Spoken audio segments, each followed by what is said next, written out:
The sea has been restless for days. Heavy clouds roll low across the grey horizon, and the wind no longer blows in steady breaths. It howls. Around you, hundreds of warships strain against their anchors. Their towering masts groan like ancient trees. Sailors tighten ropes with numb hands, while officers scan the darkening sky, hoping the weather will break before dawn. Somewhere beyond the mist lies the English coast, but tonight no one speaks of battle. Every eye is fixed on the waves. They are rising higher with every passing hour.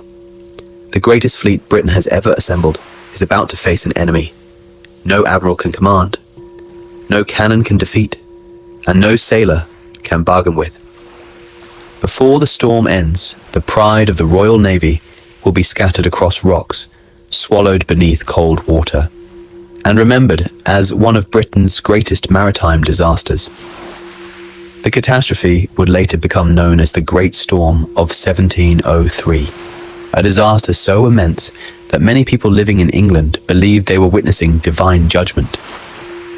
Churches filled with frightened worshippers, entire forests were flattened, thousands of homes collapsed beneath hurricane-force winds. Yet while cities struggled on land, an even greater tragedy was unfolding far beyond the shoreline, where Britain's most powerful fleet lay exposed to the full force of nature.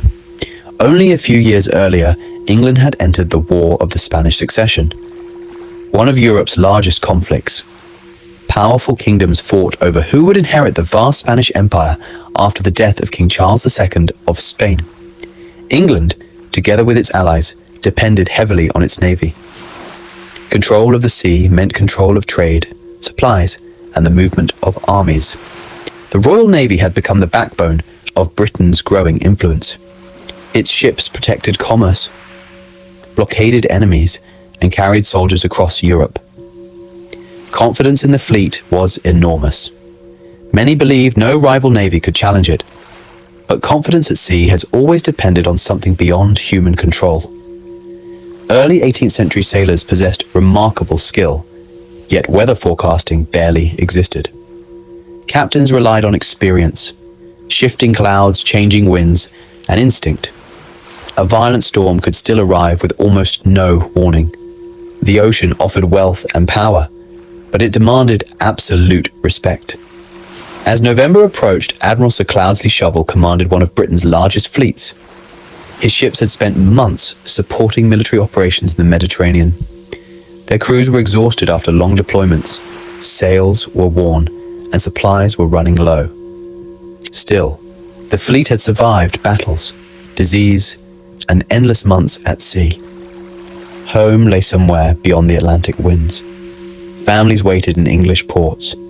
Sailors imagined warm meals and familiar streets. Few realized the final stretch of their journey would become the most dangerous. The voyage north proved increasingly difficult. Strong winds slowed progress, while thick clouds hid the stars that navigators depended upon. Longitude remained one of navigation's greatest unsolved problems. Determining east-west position accurately in the open ocean was nearly impossible. Small errors accumulated over hundreds of miles. Every calculation depended upon dead reckoning, estimating distance and direction traveled since the last known position. It was a method born from experience, but experience could still be deceived.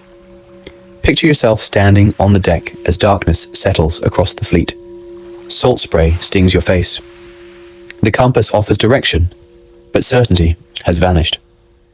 Somewhere ahead may be open water, or jagged rocks waiting beneath crashing waves.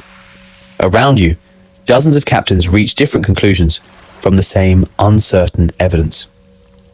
No one can see the coastline. No one truly knows how close danger has become. According to later accounts, several officers expressed concerns about the fleet's position. Historians continue to debate exactly what advice reached Admiral Shovell and how those discussions unfolded. What remains beyond dispute is that the fleet believed it was safely west of the dangerous Isles of Scilly. In reality, the ships had drifted much farther east than expected. Late on the evening of October 22nd, According to the calendar then used in England, disaster struck with terrifying speed. Without warning, the Flagship Association slammed into submerged rocks. The impact shattered the hull. Cannon broke loose inside the ship, smashing through timber, already splintering under enormous pressure. Water flooded the lower decks within moments. Sailors rushed toward the pumps, but there was no saving her. The sea poured into every opening faster than men could escape. Then came another crash, and another. The fleet had sailed directly into one of Britain's most dangerous coastlines. Nearby, the Eagle struck rocks and broke apart. The Romney met the same fate. The Firebrand also ran aground. Massive wooden warships that had survived enemy cannon fire were destroyed in minutes by stone hidden just beneath the waves. Exploding surf drowned, shouted orders. Lanterns disappeared one by one into black water. Masts snapped like dry branches. Entire crews vanished into the darkness. More than 1,000 sailors lost their lives that night. Admiral Shovell himself perished alongside nearly everyone aboard Association. Only a handful of survivors escaped from the wrecked ships. Many who reached the sea found no refuge. Powerful currents smashed them against cliffs or pulled them beneath relentless waves before help could arrive. For the people living on the Isles of Scilly, dawn revealed an unimaginable scene. Broken masts floated between shattered hulls. Pieces of uniforms, ropes, barrels, and personal belongings washed ashore with every tide. Bodies appeared across the coastline.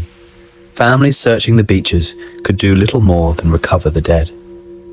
The ocean had transformed Britain's proudest fleet into scattered wreckage overnight. Stories soon spread about Admiral Shovell's final moments. One famous legend claimed he survived the wreck only to be murdered by someone hoping to steal the valuable emerald ring from his finger. The tale has endured for centuries, although historians remain cautious because contemporary evidence is limited. Whether true or not, the legend reflects the powerful grip this disaster held on the public imagination. The scale of the tragedy demanded explanations beyond simple bad luck. Yet the deeper cause was painfully clear. Britain's greatest naval weakness had not been courage or discipline. It had been navigation. For generations, sailors could calculate latitude with reasonable accuracy using the sun and stars. Longitude remained the great unsolved challenge. A ship might know how far north or south it sailed, while remaining dangerously uncertain about how far east or west it had drifted. Across thousands of miles of open sea, even a small mistake could become fatal. The wreck at Scilly exposed that weakness before the entire nation. The consequences reached far beyond mourning-lost sailors. The Royal Navy replaced ships and officers, but it could not ignore the lesson. Better navigation had become a matter of national survival.